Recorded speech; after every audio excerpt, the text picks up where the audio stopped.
Los atletas de alto rendimiento, como los autos de carreras, requieren del combustible adecuado. Pero a diferencia del motor de un auto, el cuerpo de un atleta puede mezclar continuamente diferentes fuentes de combustible. La combinación correcta depende del tipo, duración e intensidad del entrenamiento o la competencia. Las grasas se queman para producir energía lentamente, mientras que la fosfocreatina es un combustible de alta energía, rápido y de corta duración. Los carbohidratos son un combustible de alto rendimiento que se quema de manera eficiente. Son el combustible fundamental para la mayoría de los tipos de ejercicio, incluyendo actividades deportivas de alta intensidad e intermitentes. La fosfocreatina es el combustible para las aceleraciones rápidas, cuando un atleta de repente necesita hacer un sprint, saltar o cambiar de dirección. Para los eventos más largos, de resistencia, la grasa juega un papel importante. En general, el cuerpo está casi siempre quemando una mezcla de combustibles. Conforme la intensidad aumenta, los carbohidratos se vuelven más y más indispensables. El cuerpo almacena estos combustibles en diferentes lugares. La fosfocreatina se encuentra en el músculo. Los carbohidratos se almacenan en forma de glucógeno tanto en el músculo como en el hígado. La cantidad almacenada depende del nivel de entrenamiento y la dieta del atleta. Cierta cantidad de grasa también se almacena en el músculo, pero la mayoría proviene del tejido adiposo o la grasa corporal. Incluso un atleta magro generalmente tiene más de 100.000 calorías almacenadas en la grasa corporal. Entender cómo el cuerpo utiliza diferentes fuentes de combustible nos permite desarrollar planes de nutrición apropiados para ayudar a los atletas a rendir al máximo. Pues muy bien, espero que les haya gustado el video justo para complementar un poco la parte de sustratos energéticos que nos comentaba Anunciata en su presentación. Y para hablar del siguiente tema hemos invitado a Paola Rodríguez Giustiniani, quien está conectándose con nosotros desde Escocia. Y para que no se me olvide otra vez, voy a comenzar con la votación que ella nos ha eh, dicho que le hagamos a ustedes, sobre todo, por supuesto, para las chicas. Son un par de preguntas que tienen que ver directamente con el tema que Paola nos va a estar presentando. Así que vamos a iniciar la votación ahora mismo y las preguntas son las siguientes. Si sientes que tu peso corporal fluctúa en relación a los periodos menstruales, ahí puedes responder sí o no. Y la segunda es si consideras que tu hidratación debe ajustarse de acuerdo a tu periodo menstrual. Entonces ahí pueden contestar que sí, que no, o si no saben, pues pueden contestar que no saben. Entonces vamos a darles unos 15 segundos para que por favor respondan. Aquí estoy viendo que la mayoría, más del 70%, siente que sí fluctúa con los periodos menstruales y más del 60% está contestando que la hidratación debe ajustarse según el periodo menstrual. Okay. Entonces vamos a darle finalizar acá un par de segundos más para que voten. Ok, vamos a esperar que esto termine de contar y se lo compartimos. Ok, aquí tienen los resultados. Sí, justamente, bueno, la mayoría piensa que sus periodos menstruales fluctúan, sí, el 70%, y el 60% considera que sí. Así que bueno, ahí tienes trabajo, Paola. Entonces, bueno, un placer presentarle a Paola Rodríguez. Ella es una de las grandes culpables de que estemos haciendo estos webinars, porque ella lideró algunos webinars que estuvimos haciendo hace unas semanas atrás de nutrición deportiva, así que gran parte de la iniciativa se la debemos a ella. Ella estudió nutrición y dietética en la Universidad de los Andes, luego estudió nutrición clínica en la Universidad Simón Bolívar, también en Venezuela. Posee igualmente el diplomado de nutrición deportiva del Comité Olímpico Internacional. Hizo su maestría en la Universidad de Stirling en Escocia, desde donde se conecta ahora para estar con nosotros, y actualmente está haciendo su doctorado precisamente con estrategias nutricionales para mantener el desempeño de habilidades en futbolistas profesionales, porque Paola trabaja con un equipo profesional de fútbol allá, pero además de eso tiene una investigación muy interesante que seguro nos va a comentar relacionada con este tema del ciclo menstrual y la hidratación. Así que desde la sala de su casa, su habitación, su estudio, donde estén, vamos a darle un fuerte aplauso a Paola y bueno, gracias por estar con nosotros, Paola. Bienvenida. Bueno, muchas gracias a ti, Pedro, por la invitación y bueno, a Lourdes también aquí con el GSSI, ¿no? Bueno, yo les quiero hablar un poco, déjame ver, para que no me... Ajá. Les quiero hablar un poco del ciclo menstrual y cómo podría este afectar algunos aspectos relacionados con la hidratación, un tema que es pues bastante importante bueno, para todos los atletas. Especialmente en este caso las mujeres, por supuesto, ¿no? Entonces, para ponerlo un poco en contexto, básicamente, el ciclo menstrual implica cambios cíclicos de principalmente dos hormonas, la progesterona y el estrógeno. Si vamos a un libro de fisiología, podríamos decir que el ciclo menstrual dura 28 días, sin embargo, pues esto es como un unicornio, es difícil que eso ocurra y básicamente lo que ocurre es que un ciclo menstrual va desde 21 hasta 35 días, ¿sí? Y es variable entre mujeres y también entre ciclos. Una misma mujer puede tener un ciclo de 27, de 33, etcétera, y bueno, pues es variable, ¿no? Eso es básicamente una idea principal allí. Ahora, si vamos a pretender que esto tiene 28 días a fines educativos, podemos decir que el ciclo comienza cuando ocurre el sangrado, comienza con la menstruación, ¿sí? En este momento es la fase folicular, las hormonas están bajas, como lo dije anteriormente, y bueno, estas hormonas comienzan a subir, en este caso el estrógeno, a partir del día 8, 9, comienza a subir y alcanza su pico alrededor del día 12, 13, por allí, antes de la ovulación. Este sería como el periodo preovulatorio o folicular tardío, ¿sí? Luego estas hormonas, el estrógeno comienza a disminuir, ahí comienza la fase lútea, ¿sí? Y luego, bueno, sigue bajando y alrededor del día 21 sube a unos valores medios, mientras que el estrógeno llega a su pico en ese día 21. Esta parte donde las dos hormonas están elevadas sería la fase lútea, midlútea, ¿no? Luego estas hormonas disminuyen, sí, es la parte premenstrual y el ciclo se acaba y vuelve a comenzar cuando viene el sangrado de nuevo, ¿no? Entonces, más o menos, así es como es el ciclo. Dado que estas hormonas circulan en sangre y que tienen receptores en muchas partes del cuerpo, pues pueden estar implicadas en ciertos mecanismos que son de suma importancia para los atletas, ¿no? Las atletas en este caso. Entonces sería, por ejemplo, pudiera tener efectos en lo que es la forma en que utilizamos la energía durante el ejercicio, la forma en que nos recuperamos del ejercicio, el sistema gastrointestinal, sistema inmune, la disrupción del sueño. O sea, son muchos sistemas que podría afectar y entre estos está lo que es la regulación de fluidos, ¿no? Antes de continuar, quiero dejar claro que cuando se utilizan pastillas anticonceptivas hormonales, este ciclo no ocurre, ¿sí? Hay un sangrado, pero esto es un sangrado por descarga, no es la menstruación, y es impresionante la cantidad de mujeres que no entiende esto o que cree que están menstruando, ¿sí? Que están teniendo el periodo. Cuando se toman pastillas anticonceptivas, estos cambios cíclicos no ocurren. Sin embargo, aquí me voy a enfocar en el ciclo menstrual normal, no voy a hablar de las pastillas anticonceptivas, ni voy a hablar de pues, anormalidades que pueden darse dentro del ciclo menstrual, porque bueno, eso necesitaría un poco más de 20 minutos para eso. Bueno, básicamente, tanto el estrógeno como la progesterona pueden influir en muchos, o sea, en todo lo que son sistemas neuronales, hormonales, que son un poco complejos y que realmente funcionan de manera integrada, ¿verdad? Y que han evolucionado para controlar la sed, la ingesta de líquidos, el apetito por sodio y la misma regulación del sodio y del agua en lo que es acá el riñón, ¿ok?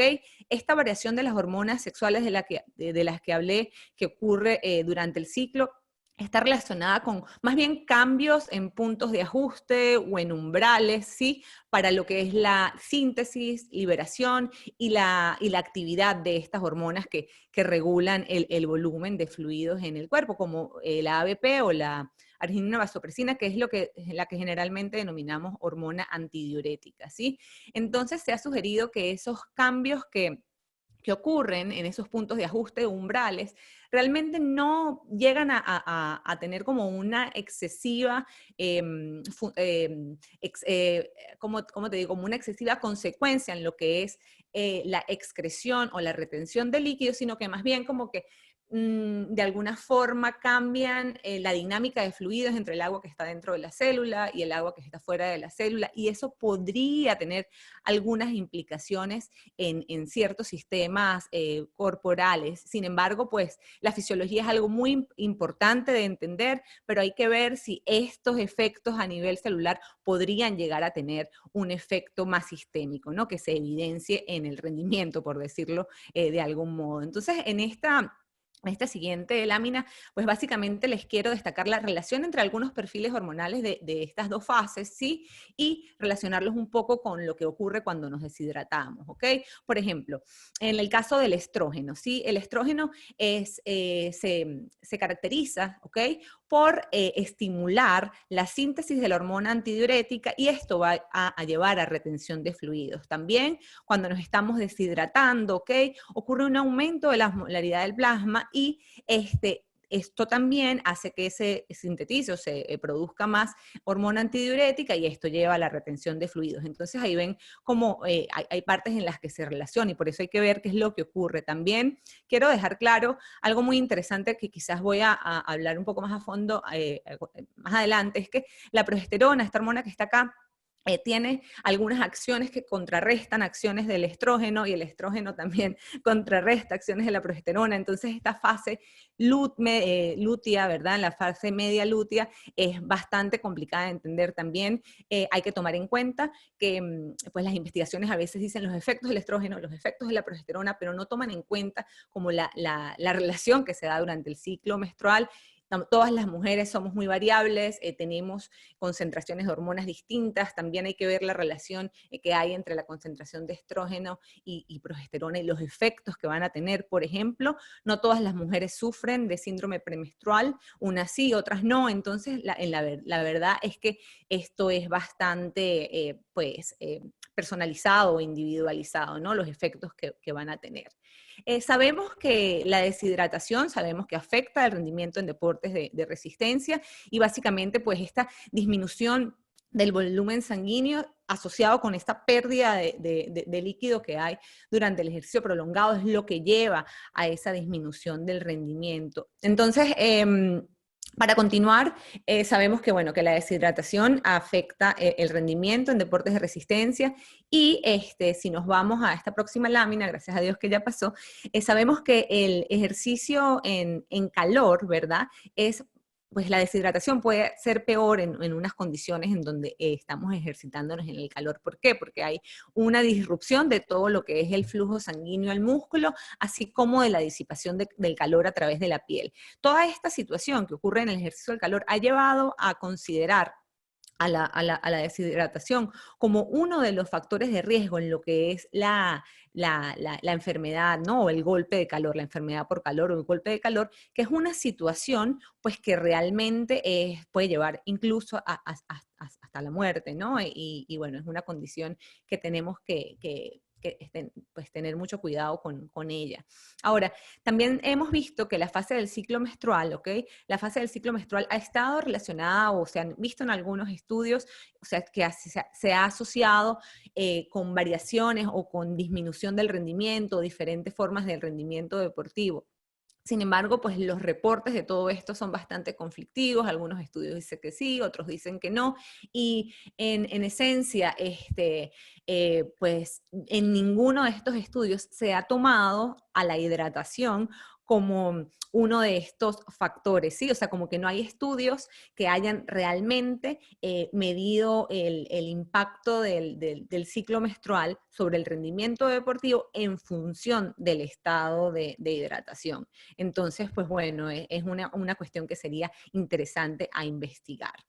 Ahora, para hablar un poco de la temperatura corporal, la hidratación y el ciclo menstrual tienen impactos independientes sobre la temperatura corporal interna, ¿ok? Por ejemplo, cuando ocurre la deshidratación, hay un aumento de 0,2 grados centígrados por cada 1% de pérdida de masa corporal. Y bueno, esto realmente, como lo dije anteriormente, pues hace también que se considere a la deshidratación como uno de los elementos uno de los factores de riesgo para desarrollar una enfermedad por calor o el golpe de calor. También que una característica de la fase lútea del ciclo menstrual es un cambio de ese punto de ajuste en lo que es la temperatura interna del cuerpo, resulta un aumento de más o menos 0,3 a 0,5 grados centígrados en la temperatura corporal, tanto en reposo como en ejercicio, y bueno, esto pues básicamente es también pone a la mujer en una situación en la que está también en mayor riesgo, sobre todo, ¿sí? Si está en una situación de calor y de deshidratación. Entonces hay que anoten por allí que esa fase lútea en ese aspecto pudiese ser que hay un efecto. Es importante destacar que hay como que estudios epidemiológicos, ¿verdad? Que no han encontrado como una real prevalencia de mayor enfermedad por calor o todo esto de mujeres sobre hombres. Pero como lo dije anteriormente, con todo este tema de la temperatura corporal aumentada y otros aspectos que vamos a ver un poco más adelante, esto realmente pues es digno de estudiarse un poco más, ¿ok? Un factor importantísimo del cual hay que hablar es del tema del control hormonal de fluidos y la sed. Como lo dije anteriormente, en una situación donde el estrógeno está elevado, ¿ok? Hay una mayor liberación de esa hormona antidiurética, se estimula más la sed, y bueno, eso en cierto modo está bien, ¿no? Porque pues queremos, pues, como cubrir las pérdidas, ¿no? Mientras nos estamos deshidratando, y si tenemos pues sed, si se activan esos mecanismos, pues está bien. Pero también se ha visto que la progesterona tiene un efecto, de alguna forma como que hace que no se libere esta hormona antidiurética, básicamente la sensibilidad a la sed, pues básicamente se pierde, entonces no podemos ya confiar en la sed como el mecanismo para reponer líquidos, ¿no? Entonces esto me parece una de las partes más fascinantes es esta, y pues vuelvo a esta lámina, porque como dije anteriormente, ¿no? Esta fase lútea es bastante, bueno, retadora, ¿no? Porque esta concentración de progesterona elevada, por ejemplo,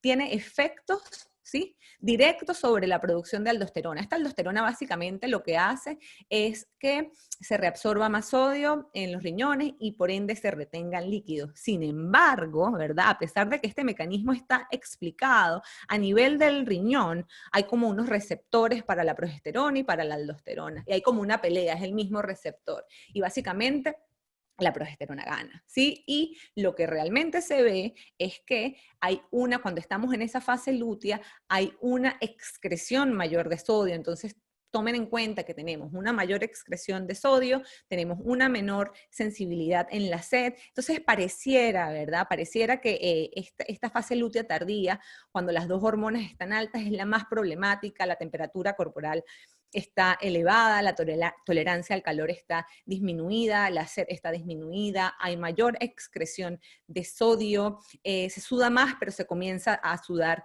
más tarde, también, pues bueno, incluso puede haber hasta menor apetito por sodio, y el volumen plasmático, el volumen de sangre que tenemos, disminuye hasta en un 8%. Entonces podríamos decir que si una mujer, o sea su atleta, si ustedes son las nutricionistas o el entrenador, o si uno mismo reconoce que esto le ocurre, puede aplicar ciertas estrategias que pueden mitigar esto. Por ejemplo, planificar la hidratación, consumir más sodio antes de la competencia, durante la competencia, e incluso estrategias de lo que es de enfriamiento, ¿no? Tomar algo bastante frío antes de salir a entrenar o mientras entrena, o incluso aguas mentoladas, y bueno, también raspados, les decimos en Venezuela, ¿no? Granizados, ¿no? Cuestiones con hielo antes y después, antes y durante el ejercicio, quizás para mitigar estos efectos. Ahora, también quiero pues dejar un poco claro que, como lo dije anteriormente, conocemos más o menos los efectos, pero no sabemos cómo,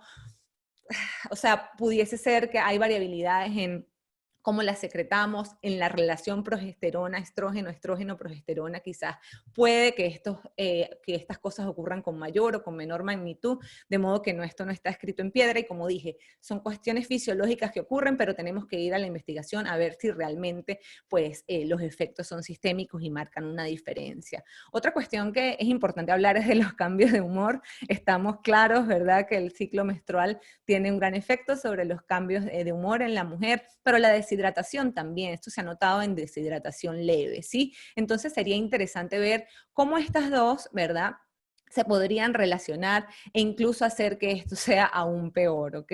Entonces también hay que estar pendiente por allí, también la fase lútea sería la que estaría más afectada, porque en la fase donde solo está el estrógeno, más bien nos sentimos súper bien, porque el estrógeno y la serotonina están relacionados, pero bueno, es una cuestión que también sería importante de analizar, porque si hay tantos cambios de humor, factores psicológicos, incluso la parte cognitiva puede influir, o sea, verse afectada.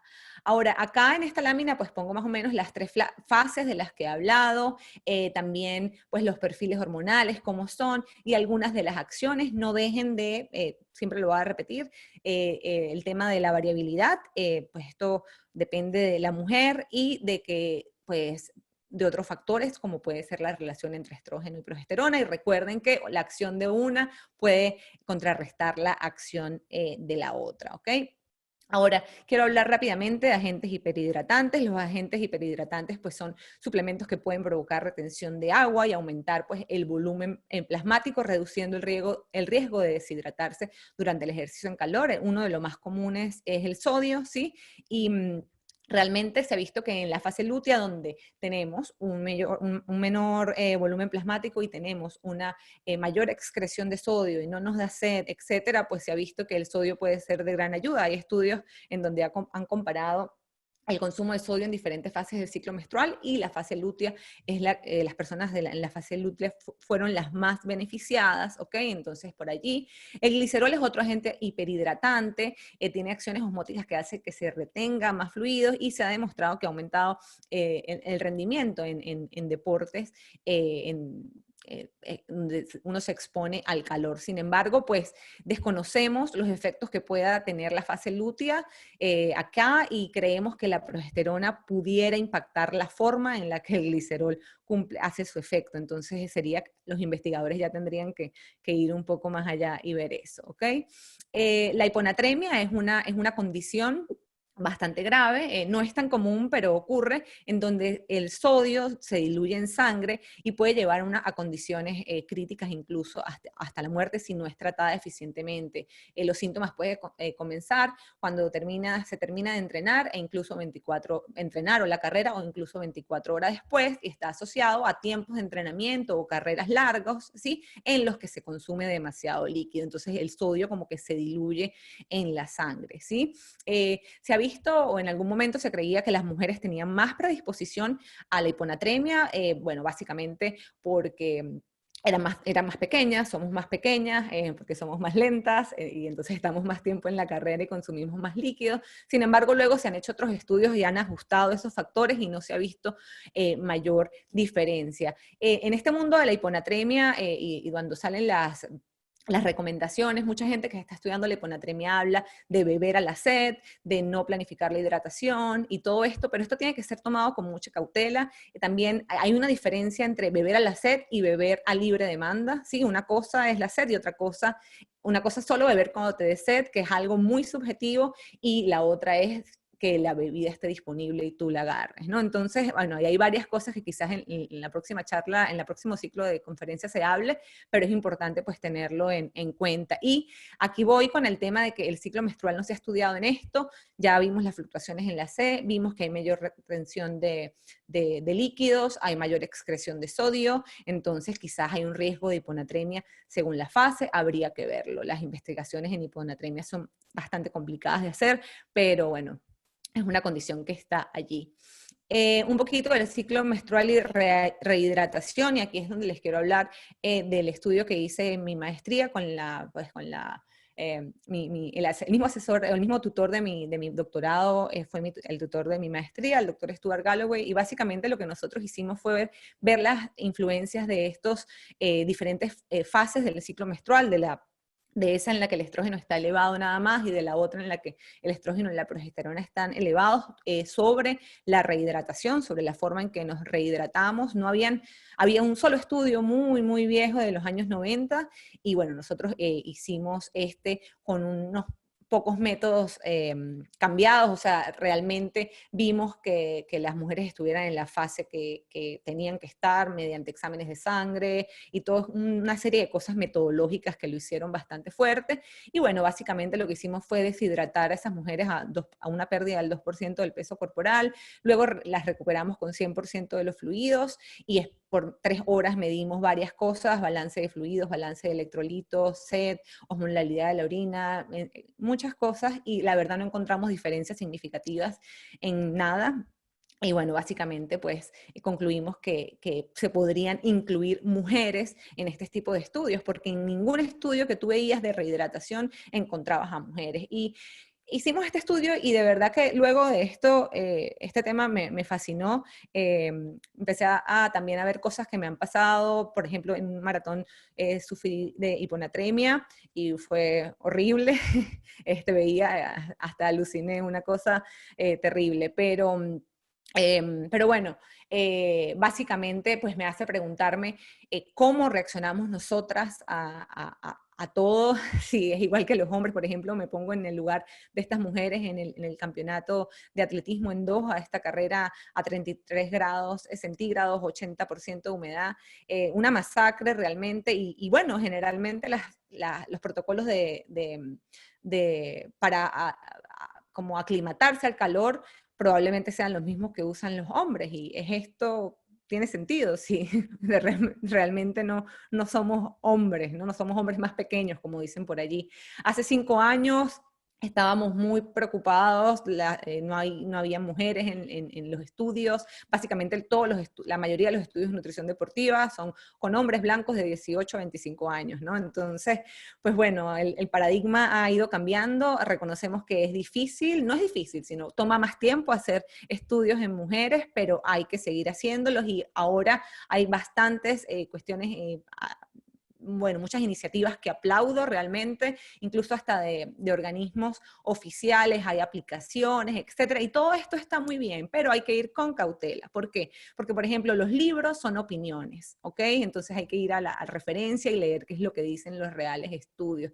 Lo de las aplicaciones está buenísimo, pero realmente la comunidad científica no ha llegado a un consenso, ¿ok? De que tengamos que hacer alimentación, entrenamiento o hidratación dependiendo de la fase del ciclo menstrual. Hay que ir con cautela, hay que revisar la evidencia. En el caso de los colegas que estén acá, hay que leer bien, ver que en todos los papers que se lean hayan medido que las hormonas y hayan confirmado que las mujeres estén en la fase del ciclo menstrual que se están estudiando, entre muchas otras cosas que determinan la calidad de investigación, ¿ok? Entonces, bueno, entender la fisiología es excelente, suponer lo que puede ocurrir perfecto, opinar y abrir el tema es buenísimo, pero hay que buscar la calidad de la información. Entonces, bueno, los puntos claves son más o menos estos que ven acá, y en lo que tiene que ver a la hidratación, son necesarias más investigaciones para comprender esta interacción,